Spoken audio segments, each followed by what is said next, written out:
My name's Charlie Hanbury. I'm a special risks underwriter for Hiscox Syndicate 33. I joined the insurance market in 2001, originally as a broker for a sports and contingency niche broker.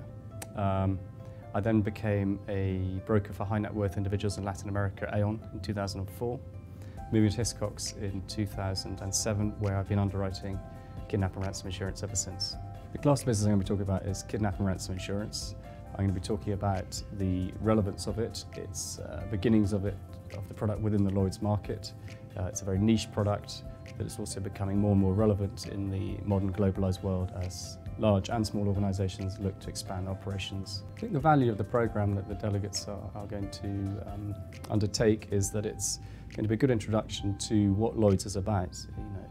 Innovative insurance products that are moving with the times, moving with the risks that companies are increasingly facing around the globe.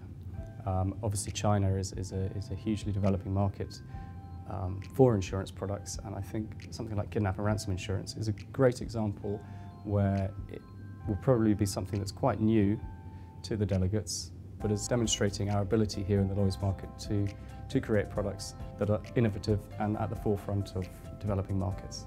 You're seeing the world generally become a more riskier place in terms of targeting of multinationals, targeting of wealthy people, and whether that be through greater globalization, greater expansion into developing markets, or greater disparity between rich and poor in certain parts of the world is debatable. And I think it's also becoming more relevant as people, particularly in developing economies, start to consider duty of care to their employees to be something that they need to be addressing with more urgency. I'd say my most exciting day, in fact it was probably a period, was in late 2008 when the issue of Somali piracy in the Indian Ocean became a major crisis. It wasn't a new problem at the time, but it became a major crisis from the shipping industry's perspective, because suddenly ships were being hijacked almost with impunity and being held for very large amounts of money.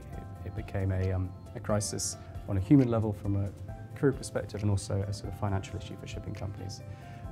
Their desire for an insurance policy that protected them fully became apparent almost overnight. Trying to provide the response to the client's needs and try to provide a policy that responded correctly against trying to make sure, of course, that us as underwriters were understanding the risk correctly. That was a pretty exciting time.